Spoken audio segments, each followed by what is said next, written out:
What's going on, everybody? It's Q Jackson, host of BLK Talk. Look, I was over here preparing for another amazing episode, but look, I need you guys to go ahead and hit the subscribe button, the like button, and the notification bell so that you guys don't miss any of our amazing conversations. Have a new episode coming to you in 5, 4, 3, 2. What's going on, everybody? It's Q Jackson of BLK Talk. And guess what? Yes, I am back with another amazing episode. And of course, I am bringing you guys another amazing guest. Today, I am on location. You guys don't see the BLK Talk in the background. You see Food and Lifestyle TV. So that means I am on location in Atlanta at the Food and Lifestyle TV studios. Guys, this is an amazing place that has created a culture for black chefs here in the city of Atlanta. And this gentleman right here, Mr. Deevo, is the reason for all of this. So welcome to BLK Talk, Mr. Deevo. Deevo, thank you for being here. I'm very honored and glad to have you here in the house. I'll say right off top, you were one of the first journalists to recognize what we were building. We opened in October, and that December we had a Christmas potluck. Oh, yes. And we invited the chefs to come through. Mm-hmm. My business partner Jay and I were expecting 6, 7 chefs to come in because we had just started, and 25 chefs showed up. Yes. Everyone with a dope plate. Yes. I'm talking duck tacos, peach cobblers, a platter with fish with a vodka sauce, and you were there as everybody realized, wow, look at what's in this room and look what we could create. Yes, but you are the reason why all of that was there. So I definitely want to get into how Food and Lifestyle TV came about. But first, I want you to tell the people a little bit about who you are, your background. Right? Joseph J. Deevo Haralson. Happy to be here with everybody. Originally from New York, grew up on Long Island, went to Virginia Union, HBCU for undergrad, pledged Sigma, had a tremendous time at HBCU. Back to New York to Fordham Law, a 30-year career as a corporate lawyer, eventually doing 12 years at Equifax, and then finally 12 years at Verizon as an executive, Okay. doing transaction law. Most of my life was as a technology lawyer, doing large technology deals. So I had a chance as a front row to see a lot of the technological changes that were happening and how that was affecting the business.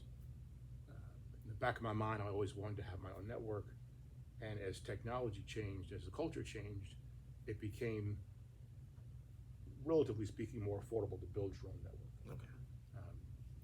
Also saw that as the industry changed, there wasn't a lot of African American ownership.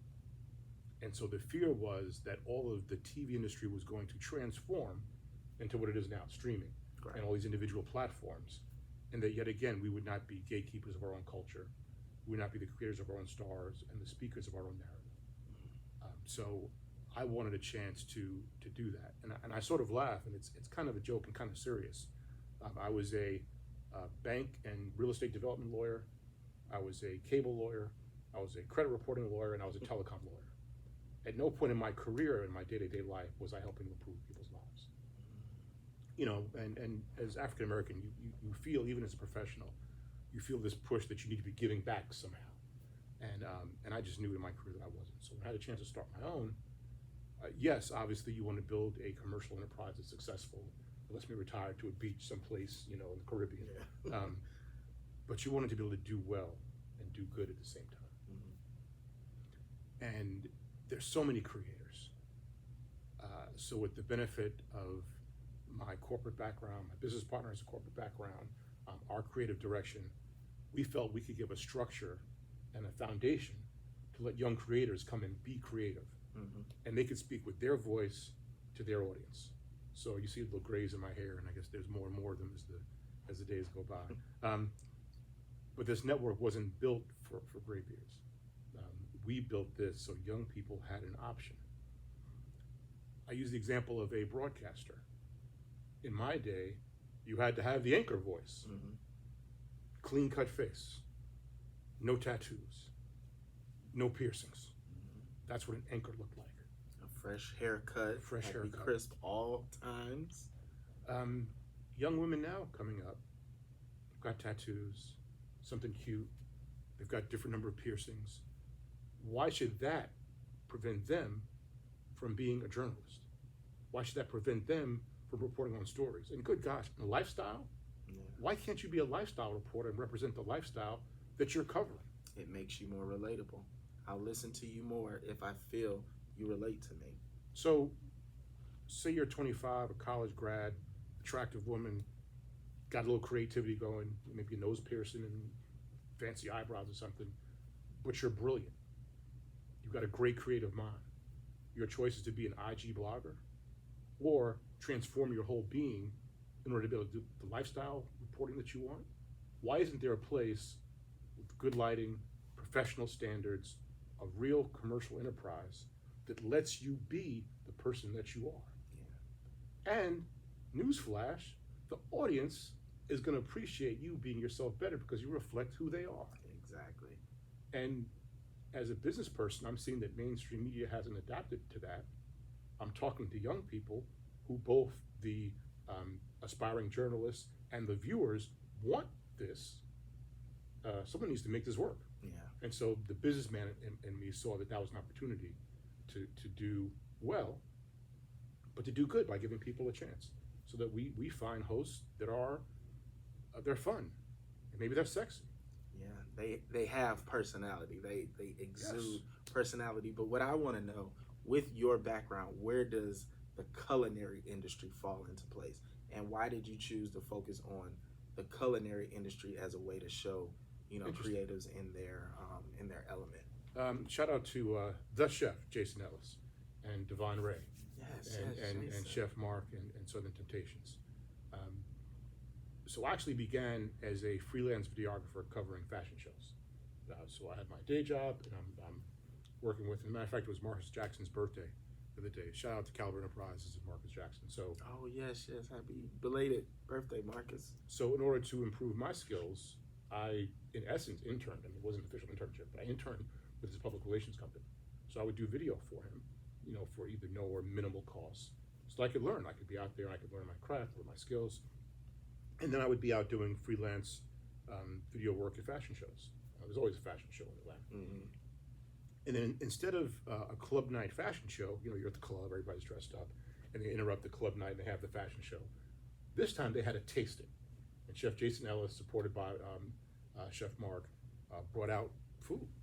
And my host, Devon Ray, his fashion model, was like, "This is the best job we ever had." Mm-hmm. And you had all the people dressed up, sitting in VIP sections, tasting food, but they could speak food language, Mm-hmm. and they're describing what they're experiencing, and looking amazing in a nightclub setting.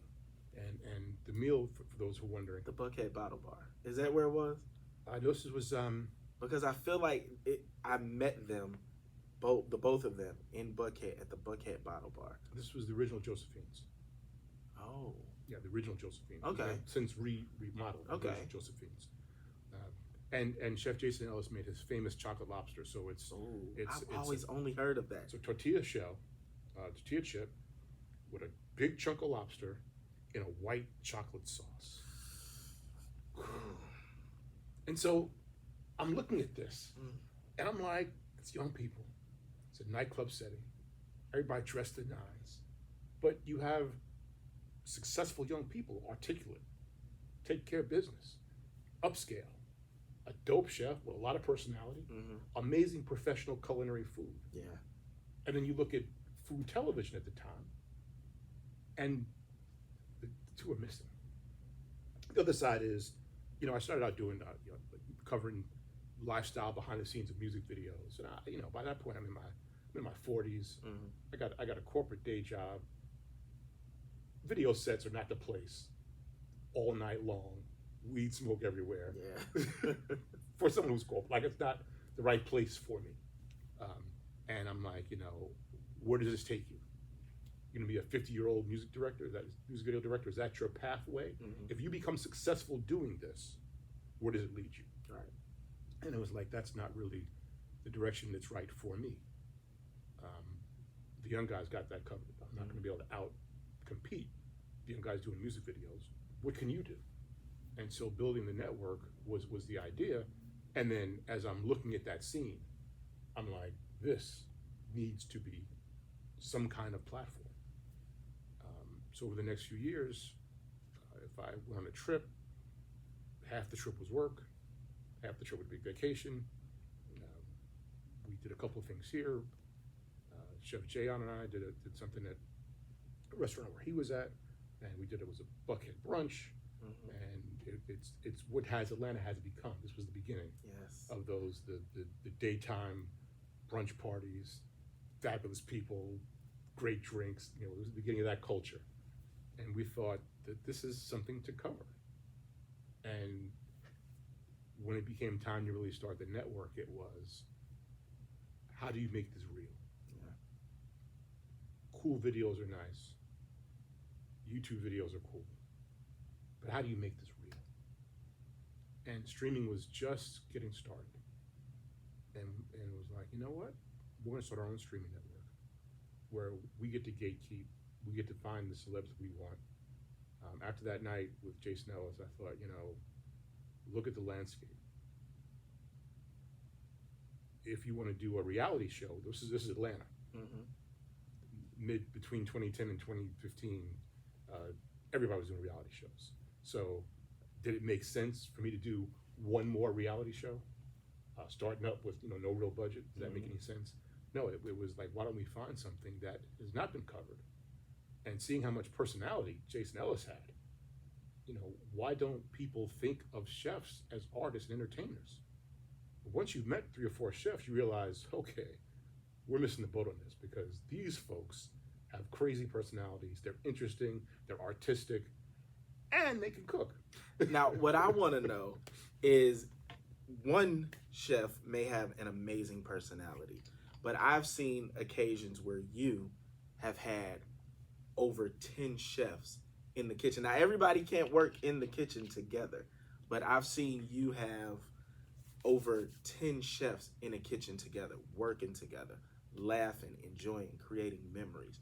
Now, for someone who didn't necessarily know how far this thing would go, how does that make you feel, like sitting back just looking like, wow, they're in there enjoying themselves? We created something where they can come together, they can be creative. They are like family. Like, if you guys are familiar with the Food and Lifestyle TV events, the chefs, everyone's like family. And you're like the Godfather. You are the Godfather of Atlanta's culinary scene. Exactly. Like, I've called you here he's today. the Godfather. Like, how does that feel to know that you're responsible for creating a culture that really was not there? Yeah, I think as far as creating it goes, I gave it space to grow. And certainly that's what we wanted. But then it took the participation of several chefs to come and decide that they wanted this to be a family. Certainly that's what we want. Yeah. I had the advantage of, since I'm not coming from the culinary industry, I'm not a celebrity chef, I'm not a restaurant chef, I'm not a hotel chef, I'm not a home chef. I don't come from one of the natural cliques. So this became neutral ground. Okay.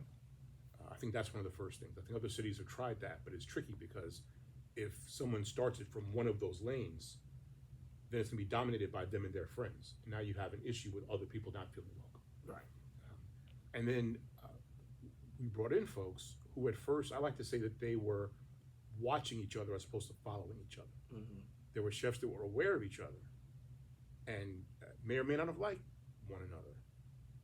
But the truth is, if you're a young Black chef in the culinary world trying to make it, you have much more in common with each other than you have differences. The battles that you face, the obstacles, the way they treat you, you have much more in common. So the chance to actually align gives them and has given them a chance to be more powerful as a unit. And kudos for them to accept that. Yes. And to, across lines, kind of feel each other out and come through. And I think one of the things that we're proudest of first here was the relationships that were built amongst the chefs. So we created the space, but then amongst themselves, they created a culture here, food and lifestyle, and then they would help each other out. So, hey, I got a gig, I need a second chef. Or I have a gig and I can't take this one, but it's my client. I need somebody that I can trust with my client. And I need you to be able to deliver good service and not backstab me, so when I come back, it can still be my client. And as a group, they would honor those rules internally. Yeah. And that has helped them all flourish. And so I think as I sit back now, I look at chefs that are executive chefs to one or more restaurants. I look at chefs that have become however number of celebrities they used to cook for more. I look at chefs that are on some of the nationally known TV shows and TV channels and winning contests. And I'm just excited and proud of the growth and development of that squad and that group. So it does feel good. And to know, yes, that you were a part of that. And if you guys did not hear what this man just said, from an idea that he had and a space that he created, multiple people, multiple chefs, multiple creatives have had the opportunity to come. They've had the opportunity to build relationships. They've had the opportunity to grow. They've had the opportunity to be awarded, be placed on platforms that probably they didn't even think that they were capable of reaching. And it all started right here at Food and Lifestyle TV Studio. Like, how amazing is that? So if we work together, like, there's no telling what can happen. Like, what is, for you, what is, first, one of the greatest lessons that you feel you've learned throughout this journey? And what is a lesson that you feel like you've shared with a lot of the chefs that you see them taking into their day-to-day lives and careers? Okay. I think the thing that has gratified me the most is my bet that you could have a successful business doing right by people. Yes. You always hear that to be good in business, you got to be a hustler. You got to stab people in the back, do what Cutthroat, you need to do, yeah. be cutthroat, because that's a good businessman. If you leave a bunch of bodies behind you, hurt feelings and broken folks, that's the mark of a good businessman. You can stand across the pile like this, and I didn't want to do that. I had a long career as a successful deal maker, and the best deals are where you sit across the table, you understand what each side needs, and you work through what the questions are, Right. and you come to an arrangement. And if you do that, if you're more or less upfront about what you need, they're more or less upfront about what they need, you can work stuff out so it works best for both people and both sides. Yeah. And we wanted to try to do business that way. And so we try to collaborate with people. We try to put people in a position to do well. I explain to people when we do projects, here's what we're trying to get out of it. I need more viewers, I need more followers, I need, you got a certain clientele that I'm interested in. Like, I'm very upfront about what it is that we expected out of the situation. Right. So there's no hidden agendas. There's no like, oh, you're trying to use me for that. No, I'm telling you exactly what we need, and here's what we're willing to do. And we have found that 98% of the people respond to that in kind. Like, wait, I can just do straight up business here. Yep. You're not gonna stab me in the back. Nope. Okay. And then everybody's wary at first. Okay, well, I'll trust you a little. Yeah. And then I match it with trust from my side. And then over time, you build real relationships, and people come back. And here's the magic. Then they bring people with them, because they say, I found a good place. I found good people to work with. Yeah. Here's some more people that also are interested in good business and have creative things to contribute. And here's something that we can do together. And that's how we grow. And you know what? Now that I think of what you said as far as someone bringing somebody based off of a feeling and a moment that was created here, I'm thinking of quarantine, COVID time. When I tell you, we all were locked down. Everybody was in the house. They were sad. They didn't know what to do. They didn't know where to go. But for us, quite a few Tuesdays were spent here at Food and Lifestyle TV. There was a different theme every Tuesday. There was a different chef. There was a different experience. But it was something that we all looked forward to. And even still, to this day, when I get opportunities to come up here, I'm coming. Like it's an experience that I feel like everybody deserves to have. Like most people go to Beyonce concerts, most people go to Janet Jackson concerts. I'm going to those too. But I also feel like people need to come experience what is Food and Lifestyle TV. Not only the food, because the food is amazing. Food and Lifestyle TV is probably responsible for at least 50 pounds of that, but whatever. But it's the conversations that are had. It's the relationships that are made. It's just it feels like family. You walk out of here feeling good, and I'm appreciative for that because I'm a big family person. I love it, and when you can walk in a room, I'm not a chef. I'm a home chef. I can cook. I can do this and do that. But when you walk in a room and there are 20 chefs here and they know you and they greet you and they embrace you as if you're one of them, even though your title doesn't say chef, I mean, this is the place to be. And I appreciate that. And this is something that you created for creatives like myself, but, creatives like chefs. And I appreciate that. T. Marie and we talk about it all the time. We appreciate everything that that you've brought to our lives, and you've welcomed us into yours, and it's family, and I love it. You know what's funny? So, for the younger folks in here, it's really a matter of taking transferable skills. So I was student council president of my junior high school. Okay. I was one student council in my high school. I was SGA president at Virginia Union. I was chapter president. So it's always been about building community and making people feel comfortable. Yeah. And so you think that those skills, that you leave those skills behind when you graduate and get your degree, but no, those are people are people. Yeah. And adulting is difficult and hard. And there's so many rules about adulting.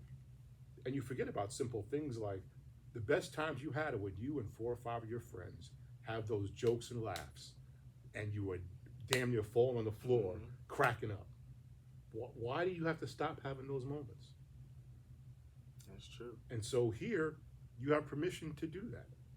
When we start our shows, we tell them, look, if it's funny, laugh. Yeah. If it looks good, ooh. Yeah. Like, we want the natural reaction. Yeah. You don't have to suppress who you are, either as an audience member or as a black man or black woman in the audience. So it becomes comfortable. And then usually the bar's open. So between and shout out to all our sponsors, some of the mainstream brands, some of the black-owned liquors. And so people feel comfortable and they feel good. Yeah. And if you give our folks some space and allow them to be comfortable, we're gonna get comfortable. Very. Don't come in and tell somebody to make yourself at home. Make yourself comfortable, because they will. They're gonna end up in your refrigerator and they will end up in your bar. Well, and so the important liquor's locked away, the rest of it's out. And the signed bottles get put away, the rest of it. Oh yeah. But the rest of it's out. A glass case with a lock, so at least it can be displayed. That's a good idea. Yeah. Because we had the master brewer from Uncle Nearest sign the bottle. Oh yeah. We went up to see Cedric Entertainer, is rep by Kelly Family Distributors. I heard about that. And I got my bottle of Set of wine. Wow. And Cedric was a cool dude. And how was the wine? The wine's delicious. They do a good job. But look, that's part of it. Ced's a quality dude. Yeah. That's the thing about our community. We have amazing people who have personalities. Mm-hmm. In our community, you don't have to be dry to be good at what you do. Yeah, that's true. You can be a little weird or a little crazy or funny. Or creative, as they like to call it. Or creative, and be good at what you do. Yeah. That's very true. Now, okay, it's a shame to admit this, but I've seen this logo for years. And it wasn't until, I think sometime last year, that I actually looked at it and realized what it was. So if you guys see the Food Lifestyle TV logo, okay, tell us about the "and" in the logo. Because so the physical is the fedora and the fork. Mm-hmm. Well, fork and fedora, that might be kind of a nice little line there. But that's the idea. So it represents both. We wanted to have an icon, so most broadcast channels, once you get to know them, Mm. the Peacock, the Eye, it has a very specific connotation of what network it's with. So we wouldn't have an icon that could go that way. But for us, it's not just food in isolation. If someone says, let's get something to eat, are we going to mama's house? Are we going to get some wings? Mm-hmm. Are we going to a steakhouse? Like, what are we doing? How do I need to be dressed? Yeah.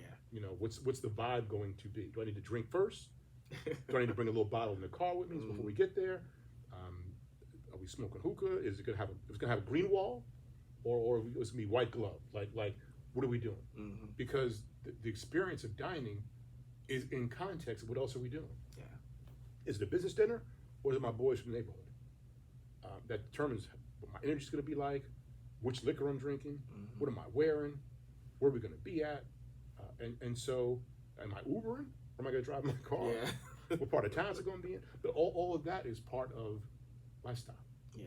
And so we wanted to make sure that we understood it in context. I didn't want to have a network where all we did was stand up and tell you to add salt and then butter to make a dish. Yeah.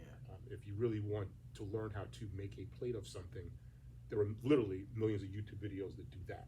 We wanted to give you a much more of an experience. So whether it's travel, whether it's life advice, whether it's an interview with food, whether it's something outside of food completely, or if we want to do a stand and stir show, we can do that as well. We want to give ourselves a breadth of purpose. So that's why it's food and lifestyle, and the fedora and the fork. And if you see Deevo out at the events, most likely Deevo is going to be rocking a fedora. He is food and lifestyle TV. When you see that, you'll understand. When you see him in that fedora, you understand. And I didn't realize when we were at you guys, I was at you guys' event, and you had on the gold fedora, and I looked, and then I looked, and I said, all this time I never saw it, and then I saw it. It was crazy. Well, the screen at the upfront is, it's a giant, it's a Modex, so it's the giant. It was huge. So you can kind of it was. really see the context. So for you, we were speaking of streaming and how streaming is pretty much the way of the world now, and you recently launched. So how has all of that been since the launch of the streaming platform? It's a lot, and it's very exciting. It's a lot. So there's so many things to learn, and that's what's fascinating about it, because you've got to learn. What is the transfer rate for the film, and what software platform are you using to store the video, so that when it gets sent out to either your iPhone or your Samsung TV or your LG TV or your tablet, that it still looks good across all the different ones. And how does it go so if it's over the internet, it goes quickly? And if it's 5G or if it's someone's slow band, Wi-Fi, how is it coming across? So you have to learn all the technology things. Right. You've got to maintain your website. I talk to my tech guys on a regular basis to make sure, is this happening, is that happening? Because you're actually running a streaming network, and people expect to be able to just you've got an app. They want to be able to whip up the phone, hit the app, and they expect the videos to work. If I'm somewhere networking and I meet a potential sponsor, I want to be able to pull out the app. I want to hit the play, and I'm like, this is what you get. This better run. And while I don't have a specific announcement because we're in negotiations, the next direction is going to be fast channels. So that's free advertiser-supported TV. Think like your Tubies and Vudu and Food. There's a bunch of them. Okay. So what happens is somebody will have a system, and it'll be like, look, you sign up to this platform, and you get 200 channels on the platform. We're working with a company so that'll have us be one of those embedded 200 channels. In the old days, it would be a basic cable channel. Okay. But as cable bundle goes away and people are buying streaming, they're also buying streaming bundles. And so we'll be working to create a package of programming that we can license to all these platforms, which then they sell advertising against. So it'll be commercial ad supported. So you have we'll be right back, and there'll be a break, and we'll be selling commercial space. And the idea is to have a block of our shows, which is both entertainment in itself and advertising revenue generating, but then as a teaser for the subscription channel where we have everything. Okay. And so we are in the middle of signing that deal and then putting together the block of shows, which then also helps all of our talent get exposed to all different audiences. So obviously you have people that find us and subscribe to us. But in this way, you'll have other platforms with other audiences where people will be the equivalent of channel surfing, and they'll come across us. Yeah.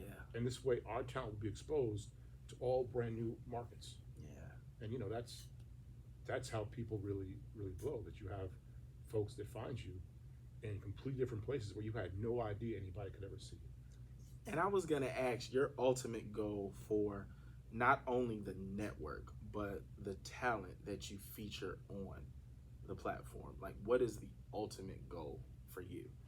I want to be a dream maker. That's my informal nickname. So it's not overall specific, it's people specific. And when people come here and they decide they want to invest time with us, we have a conversation. What do you want to have happen for you? Right. And some people want to be teachers. Some people want to be behind the scenes and be producers. Some want to be culinary rock stars. And so that we build vehicles for them to showcase the skills that they need to have them in that direction. Right. You want to be a James Beard chef, we want to make sure that we show you doing things that are chef-like. Right. We want to make sure we show you being that kind of person. We want to make sure we don't show you doing anything silly or it's going to damage your reputation as a potential James Beard winning chef. If you want to be an entertainer, we'll give you a variety show. We'll let you do different things. Yeah. Maybe you want to rap. Maybe you want to host other entertainers. Maybe there's other things you want to do. So we'll create a vehicle for you that lets you do the things that will help you succeed and make your own dreams come true. So we have those conversations. We openly have those conversations. What do you want to have happen? Because that's the magic of having your own platform. Yeah. You know, we're not just snatching people and forcing them into an existing formula. This is ours. So we sit people down. And what's fun is that's usually not a hard conversation. What do you really want to do? Well, I'm thinking about, no, what do you want to do? Well, and then here comes 5 years of dreams. Yeah. Honestly, I want to have a talk show. I want to teach.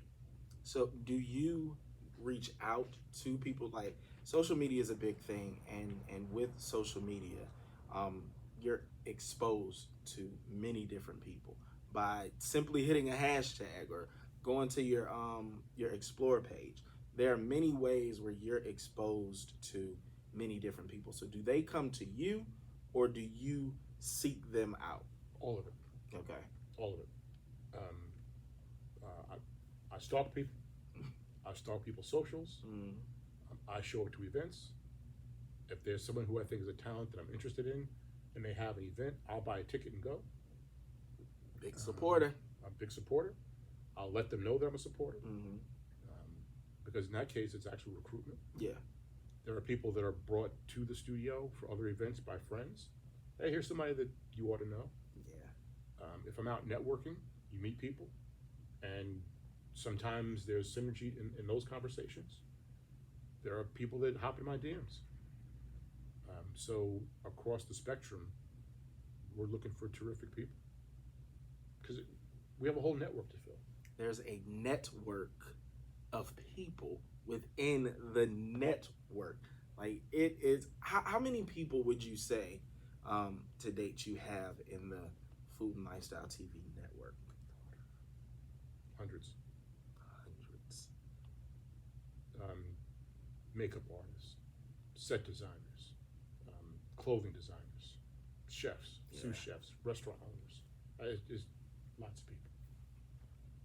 And most of these are relationships that, of course, are organic, but these are relationships that you've built since the network began, or with like some of these relationships prior to? Okay.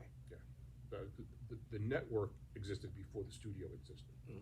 You know, the studio was the next, and this is actually our second studio. The first one, there's an apartment complex called Mezzo, and we shot a few shows. It was supposed to be a condo building, so they built these beautiful large apartments, gas grills, floor-to-ceiling windows, Yeah, it sounded really fly. Yeah. Didn't film that way. He said sounded. You heard that ED. It didn't film that way. All the light coming from the floor to ceiling windows from the side of the kitchen made it hard to light it. It's a little echoey. Okay. It didn't. It's an apartment. It wasn't a food broadcast studio. So it didn't quite give the level we were going for. So the current studio that we are in now, you guys put effort and energy into every square foot of this building. I'm looking around, just looking at it, guys. Like the effort and energy has been put in here. So what are some of the main things that you felt were important to have in a functioning studio? Okay, a couple of things. So it was a way to project what we're about. So one of the takeaways that you really need to take from Food and Lifestyle is that essentially this is an upscale African American brand. Mm-hmm. Obviously, we are open to other cultures, other people. You know, Black people get along with lots of folks, and we enjoy other cultures. So that's what we do. But when I look at the landscape in media, there's not really a lot of places where upscale Black culture is celebrated. Yeah. Nothing wrong with other things. I am not at all bashing, you know, a lot of things that are out there in the culture. Just that this lane was unoccupied. So a lot of things that we do, it's all about being upscale. That's the point. So if you have a physical space, how do you project that? Well, the first thing you have to do, it has to be quality. Right. So my business partner Jay designed and built the lighting grid. And one of the interesting things you'll notice about this studio is that everything is elevated above the floor. So as a civilian, you walk in here, you're not worried about knocking over a camera, right, tripping over wires. Yeah. There's not wires taped to the floor. So that was designed on purpose so that people could come in and just enjoy themselves. But the lighting is excellent. So it's bright. So for the production folks, it is bright, soft lights. So the lights aren't, because Black people get washed out in powerful lights. Or I want to see all that melanin on film. We're dark because they're not lighting for us. So the first thing we have to do is make sure we lit so that brown faces can be seen beautifully on screen. We created a different kind of space for food television. So we're sitting here in the famous purple couches. Yeah. Because a lot of shows, the judges are at some table, and you know, we're judging you, whatever, but our community is bottle service, or it's VIP sections. And so we built this to give it that kind of a feel. The set next to us, there's a vineyard and resort not too far from the city called Chateau Elan. And so we wanted to actually give a vineyard view. So Jay's a photographer. We went up to Chateau Elan early fall and we shot that picture. Oh, wow. And had it blown into poster size, wall size, so that's an actual Georgia vineyard on the wall. So when we're doing our talk shows and we're talking about wine and we're talking about food, the scene is an actual vineyard. And obviously you've got the Viking kitchen, and then we added in all the high-tech digital. So we've got signage, we've got video playing. If you're here as a guest, if there are sponsors here, we can do their digital signage up top, so that we put all that to make it a real broadcast studio. And of course, there's an audience so that the chefs can cook in front of people live with real interaction. So as you watch a TV show, you're going to feel like you're here because the audience is going to represent you, the viewer, quite well. And if you're ever an audience member, guess what? You guys get the opportunity to try the food that is being prepared. So it is a complete experience here at Food and Lifestyle TV. Now we've got dreams and designs on something new, so we're not there yet, but fortunately, we've kind of outgrown this space. So from like a proprietor standpoint, we've got enough interest where we could do shows here and charge admission and help the chefs make money. We can make money, but this particular facility isn't large enough for us to be able to do that profitably. Right. So future plans, dreams, hopes is to have a larger space where we can really, do some things.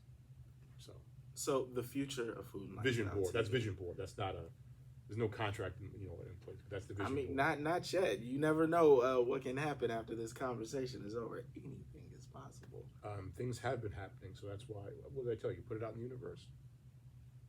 putting out the universe. There you go. So for the people who are now interested in Food and Lifestyle TV, tell all of them how they can connect with you guys if they're a chef or a creative, how they can come and actually be a part of the Food and Lifestyle TV family. Absolutely. So everything's really connected. So social is at Food Lifestyle TV, at Food Lifestyle TV, one word.